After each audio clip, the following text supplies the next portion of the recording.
All right, welcome back everybody to another deep dive. You guys sent in a ton of NBA games to look at.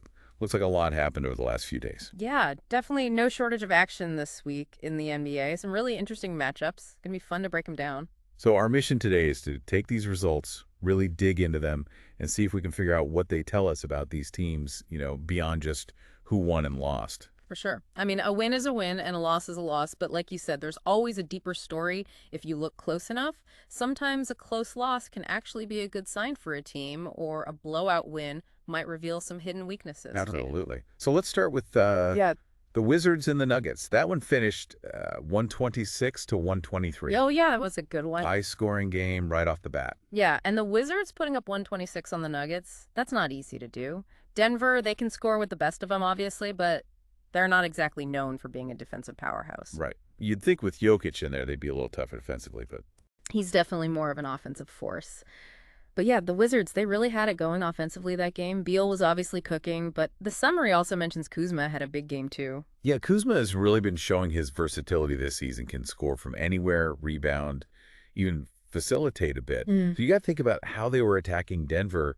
Was it a lot of pick and rolls? Were they getting out in transition? Yeah, exactly. I'm curious about that too. And to do that against a team like the Nuggets, who have championship aspirations, that's saying something. It is. It definitely says they're a threat offensively. And, even with Jokic getting another triple-double, Oh, right. they still couldn't pull out the win. Which just goes to show you how potent that Wizards offense was that night. I mean, they were clicking. It was a close one, too, right? Like down to the wire. Oh, yeah, nail biter. Beal hit some clutch shots down the stretch. Big time player making big time plays. That's what you love to see. Makes you wonder, is this a sign of things to come for the Wizards? Are they starting to figure things out, finding their groove? Or was this just like a one-off outlier game? Well, that's the $1 million question, right? You never want to read too much into one game, but at the same time, you can't ignore a performance like that. It's definitely something to keep an eye on. Okay, well, let's switch gears to a completely different type of game. Warriors and the Knicks. 97 to 94. Wow. Okay, so that's a defensive slugfest right there. Yeah, very different from that first game we were looking at. I mean, under 100 points for both teams. That's a rarity in today's NBA. For sure. The summary emphasizes the Warriors' defense, especially Draymond's impact. Right.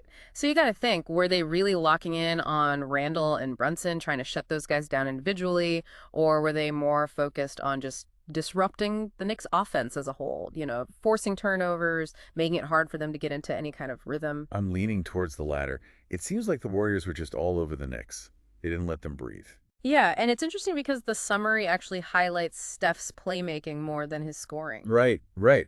Which, that's not always the case with Steph. Usually it's all about the buckets. Yeah. But in a game like this, where every possession is so valuable, his passing and leadership probably become even more important. Totally. He can control the tempo, find the open man, make sure the offense doesn't get stagnant, and even when his shot isn't falling, he can still impact the game in so many other ways. Yeah, and, for the Warriors to be able to pull out a win in a game where their offense wasn't really clicking, Yeah, it's pretty impressive. that says a lot about their championship DNA. They can grind out a win even when they're not at their best. Exactly. It's a sign of a mature, well-coached team. They don't panic when things aren't going their way. They just find a way to get it done. All right, so we've seen a high-scoring shootout. We've seen a defensive battle. Let's move on to the Spurs and the Pelicans.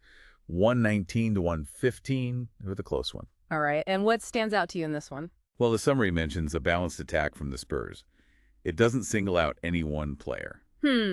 Interesting. So maybe they were moving the ball well, getting everyone involved, making it tough for the Pelicans to key in on any one guy. I think so. Yeah. They've got guys like Johnson and Vassell who can score, but they're not really superstars. So maybe the Pelicans just weren't prepared for that kind of team effort. Right. And, a balanced scoring attack can also be a sign of good coaching. Everyone knows their role, they trust each other, they share the ball. It can be a really tough style to defend. For sure. And even though Ingram and Williamson both had good games for the Pelicans, Yeah, they were balling.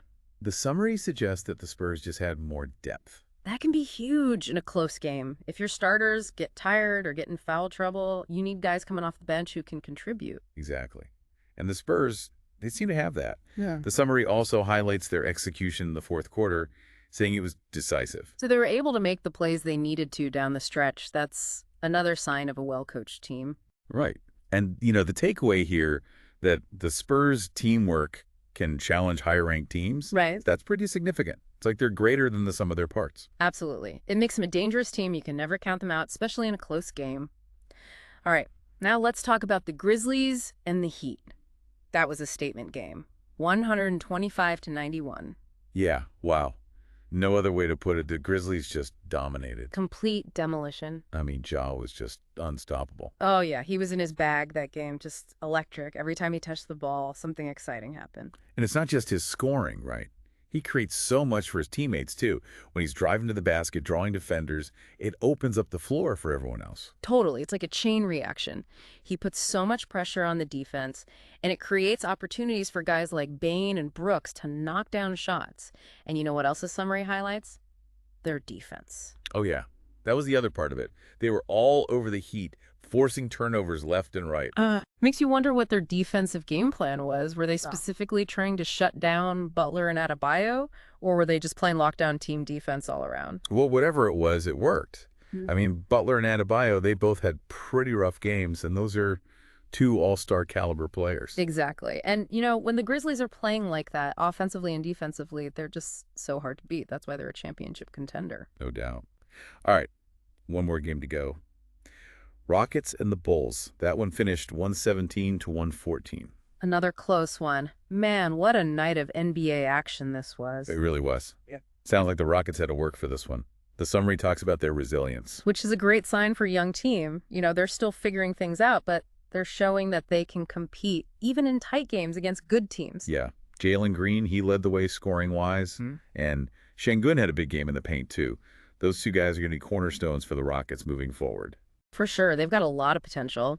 And, even though the Bulls lost, they didn't go down without a fight. Levine and DeRozan tried to lead a comeback late in the game. Right, they almost pulled it off.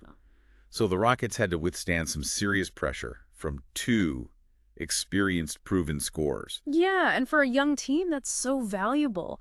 Learning how to close out games, especially against veteran opponents, that's huge for their development. It shows they're learning how to win, and that's what it's all about.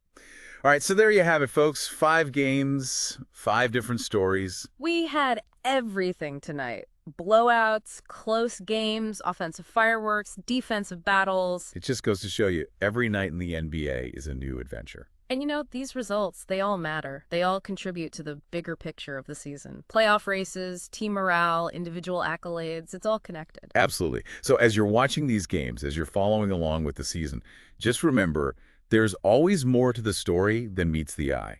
Exactly. So the next time you're watching a game, think about it. What did we really learn from this result? What does it tell us about the teams involved? What are the storylines to watch moving forward? And maybe, just maybe, you'll be able to predict what's going to happen next. Thanks for joining us for another deep dive. See you next time.